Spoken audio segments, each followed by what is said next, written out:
Thanks again for tuning in. I actually have behind me one of my top 10 dream cars, so it was pretty quick. I was able to find one.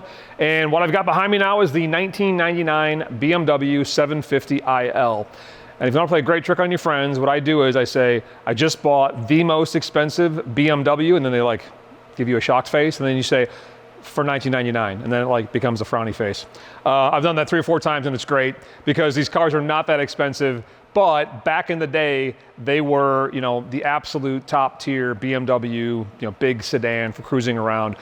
As I said in the top 10 video, a client of mine had this car, in 2001, and I kind of fell in love with it there, and would ogle it when I went to his place of business to do work, and sat inside it a few times, never got to ride in it, but I definitely appreciated the fact that it was a V12 top tier BMW. So this car does have a V12, and that was one of the things as a younger man that I kind of latched onto, and it wasn't a very powerful V12. I guess back in the day in 01, in this case it's a 99, but back when I saw it in 01, it was 326 horsepower and 361 torque. So back then it was good. At the time I had a Mercury Marauder, and the Marauder was actually similar in length. I mean, it was a similar looking car. Well, I can't even say that with a straight face. It was a car that was black with black interior that parked next to this car that had similar horsepower. Point being, it's not like some crazy horsepower monster like a lot of the cars here, but for the time, it was a legit stout V12, packed into a big sedan. And so that is what I appreciated. When I say it was the most, the most expensive BMW in 1999, the cost of this car, the base price, if we just stick with base price, the base price of this car was 92 grand back in 99. And if we dial up the inflation calculator, that gets us to about 147 grand in 2021 dollars. So it was, it was a considerable price for a car back then and today, obviously. And you can spend 150 on a BMW today, I'm sure, but I'm not that guy that's buying those new cars. And that's something else I wanted to mention too is keep track as you go throughout your life of cars that you absolutely love, because the cool thing about cars, about most cars, is they depreciate horribly. And so you buy a car, and within years, it's worth some fraction of what it was worth when it was purchased. And we all know the joke about once it drives off the lot, it's worth less, and it's true. The point being is you can pick up cars that are top tier for their day for absolute pennies on the dollar. I did it throughout my life in terms of liking certain things, snowboards, audio equipment, that I fell in love with certain gear. And yes, some of it becomes outdated, but often it's still top-notch stuff, even years later when you can afford it.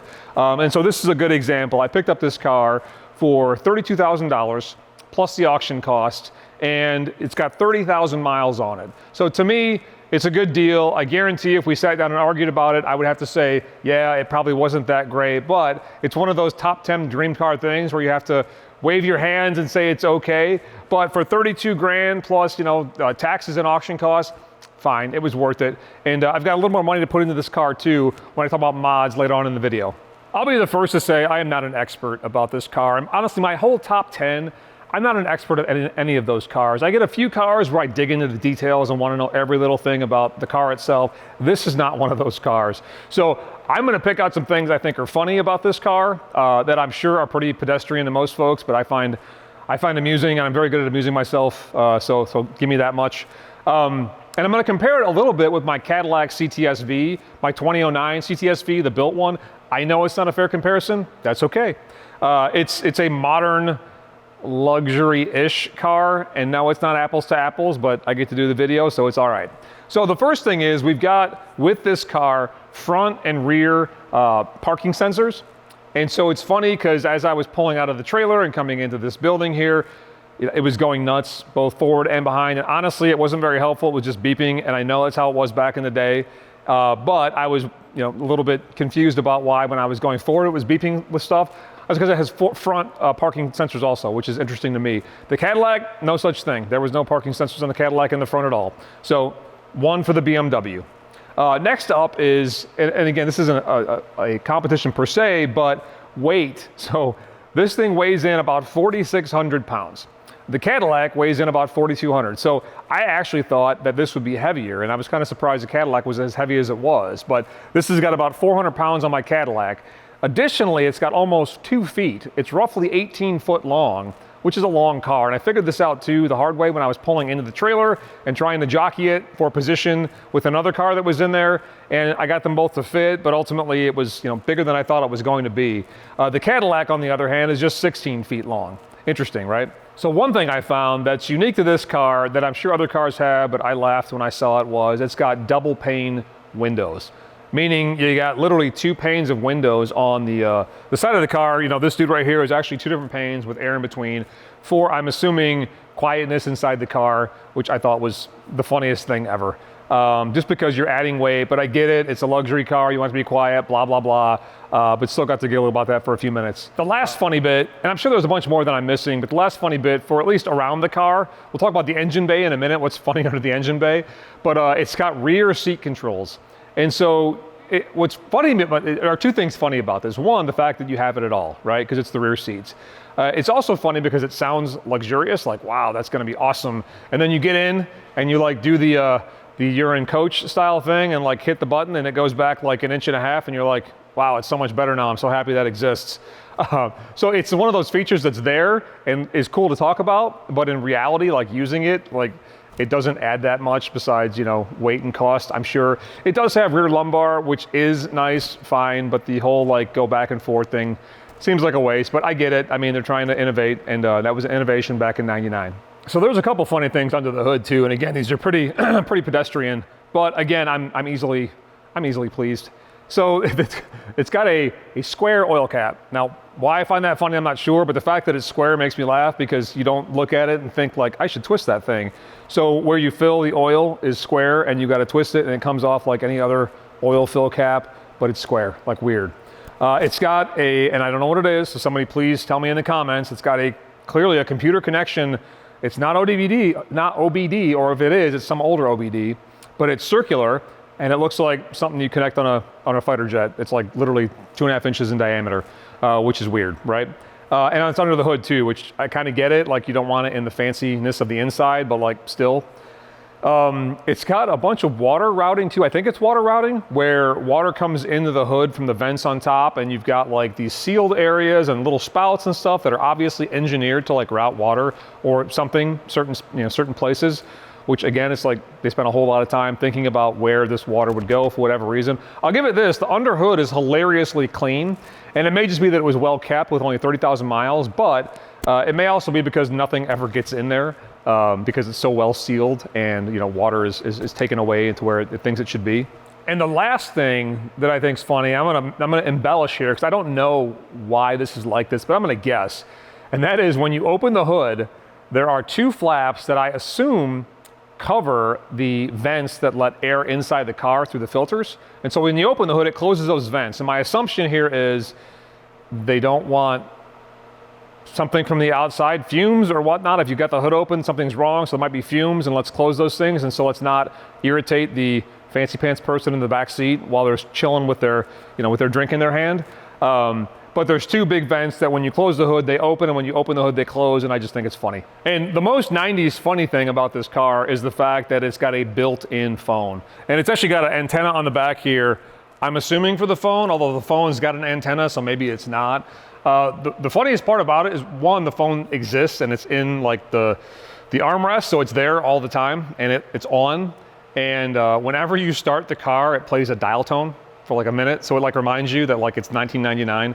And I haven't tried to stop it. I may not, because it's a novelty thing, this thing dial tones whenever you start the car.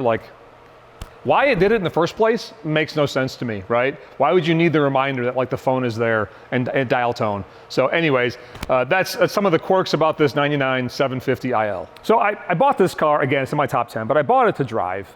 And I've driven it all of a half a mile so far. And I'm that guy too that buys the car, I won't say sight unseen, but I had never driven one, never ridden in one. Not any 7 Series, to be honest. I had a 5 Series prior, but this was kind of hey, it's a dream car, I should get it, and let's get it.